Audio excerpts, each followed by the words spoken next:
At 0214 local time, the Persian Gulf is dead quiet. The sea is flat. The air is heavy. There is no moon.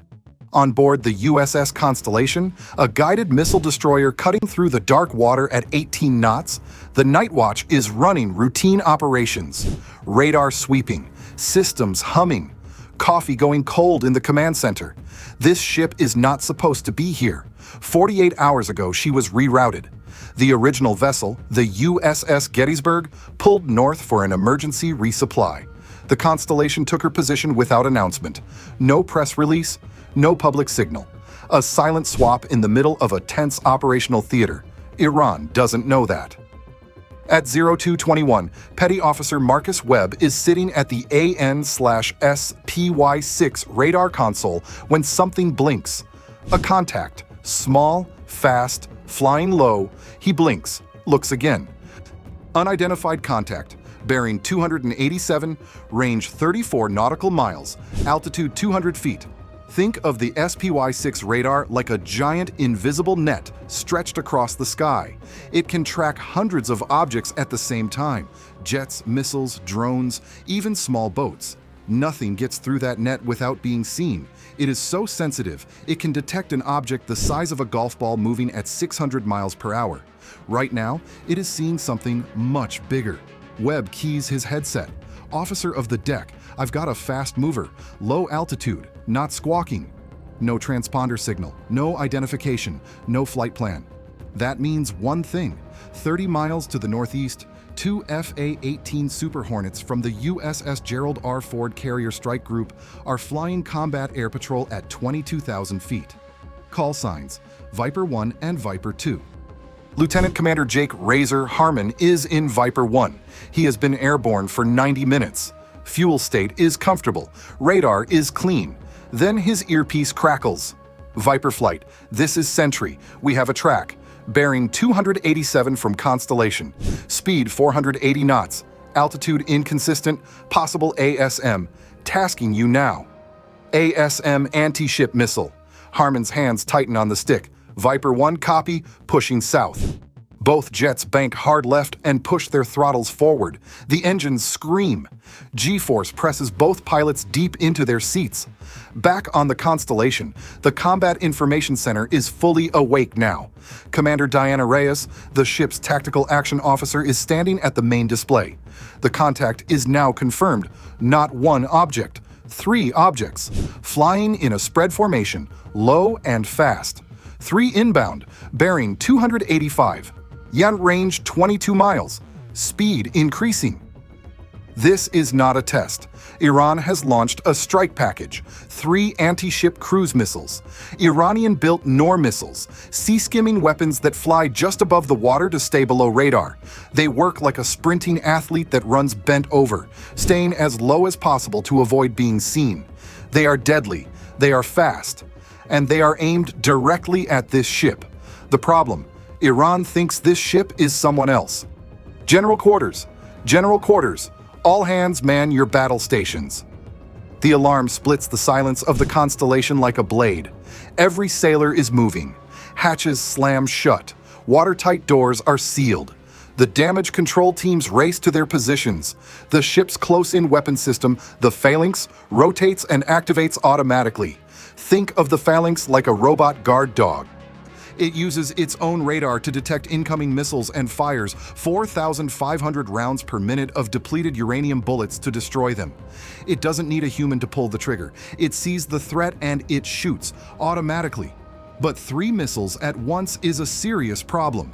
EW, spin up SEWIP. Start jamming. The electronic warfare team activates the ship's jamming system. Think of jamming like screaming into a phone to drown out a conversation. It sends out powerful electronic signals to confuse the incoming missiles, trying to break the radar lock that's guiding them toward the hull. Range now, 14 miles. Time to impact, under 2 minutes. Meanwhile, in the underground command bunker outside Bandar Abbas, an Iranian Revolutionary Guard Corps officer is watching his screen. He sees the strike package flying true, on course, on time. He believes he is about to destroy a high-value American asset. He doesn't know the ship has changed. He doesn't know what is already in the air heading toward his missiles. Constellation, Viper 1 is feet wet, visual on the tracks, requesting weapons free. Harmon has dropped below 10,000 feet. He is screaming south at 540 knots. His radar is painting all 3 inbound contacts. His targeting computer has a lock on the lead missile. An AIM-12 OAMRAAM missile hangs under his wing, a fire-and-forget weapon that can chase a target across 30 miles of sky. It doesn't need the jet to stay locked. You fire it. It hunts on its own. Viper 1, weapons free. Engage. Harmon squeezes the trigger. The AMRAAM drops off the rail, ignites, and accelerates to Mach 4 in under 3 seconds. On the Constellation, the SM-2 surface-to-air missile system opens fire. 2 missiles launch with a thunder that shakes the deck. White smoke trails streak across the dark sky. The ship's crew watches the tactical display. 2 tracks racing toward 3 inbound contacts. Range, 9 miles. The first SM-2 detonates near the lead NOR missile. The explosion is massive. A fireball 200 feet above the water. The missile breaks apart and crashes into the sea. 1 down. But the second and third are still coming. Second missile, range 6 miles. Bearing steady, still tracking. Steady bearing means it has not been confused by the jamming. It is locked. It is coming. At the same time, 30 miles to the west, a second problem is developing. A US MQ-9 Reaper drone operating at 18,000 feet has been tracking 2 Iranian fast attack boats that have been moving north for the past hour. They are armed with rocket launchers and heavy machine guns. Iranian Revolutionary Guard Navy boats, small, fast, and aggressive. The Reaper operator, sitting in a trailer at Al Udeid Air Base in Qatar, zooms in his camera. The boats have turned. They are heading directly for the Constellation. Sentry, Reaper 7, I've got 2 IRGCN fast boats, bearing 310 from Constellation. Speed 28 knots, they are closing. Now the Constellation has a problem above the water and a problem on the water, and one of the missiles is still inbound. Phalanx tracking. Phalanx tracking. The robot gun swings toward the incoming NOR missile. The targeting radar locks. The system calculates the intercept point, the exact spot in space where the bullets and the missile will meet. Range, 1.1 miles. The Phalanx opens fire. The sound is like a chainsaw mixed with thunder. Thousands of rounds per second rip through the air in a cone of destruction. The NOR missile, traveling at 500 miles per hour, flies directly into the stream of fire. The warhead detonates 800 feet from the ship's hull. The shockwave hits the Constellation like a wave. Sailors grab handrails, monitors flicker, a coffee mug hits the deck and shatters. But the ship is intact. 2 missiles down. Third contact, where is the third? Harmon's AMRAAM is still flying. His radar shows the intercept in progress. The third NOR has pulled up slightly, as if its seeker head detected something and tried to maneuver. It doesn't help. The AMRAAM detonates 40 feet from the missile's nose. Close enough. The proximity fuse fires a ring of shrapnel that tears through the missile's guidance system. The NOR tumbles, loses control, and cartwheels into the sea. 3 for 3. Splash 3, all birds down. The Combat Information Center erupts, not in cheering, in focused, controlled relief. Commander Reyes exhales once, then she turns back to the screen. We still have 2 fast boats inbound. Stay on it. Back in Qatar, the Reaper operator has his targeting pod locked on both boats. They are now 14 miles from the Constellation, still accelerating. Request weapons free on surface contacts. There is a pause. 3 seconds. 5 seconds. In the command center at NavCent, Naval Forces Central Command. Bahrain. Admiral Patterson looks at the screen. 2 boats, armed, heading for a US warship that just survived a missile attack. The rules of engagement are clear. Reaper 7, weapons free. The MQ-9 carries 2 GBU-12 laser-guided bombs and 2 Hellfire missiles. The operator selects the Hellfires. He is looking at 2 small gray shapes on a black sea. He centers his targeting crosshair on the lead boat. Think of a Hellfire missile like a spear that follows a laser beam. You paint the target with a laser, and the missile follows that light all the way to impact. It doesn't miss. First, Hellfire fires. 5 seconds later, direct hit. The lead fast attack boat disappears in a column of fire and smoke. Debris rains across the water. The second boat turns hard to port, trying to run. Second, Hellfire fires. The boat doesn't make it 400 meters before the missile catches it. Both contacts eliminated. The threat is gone.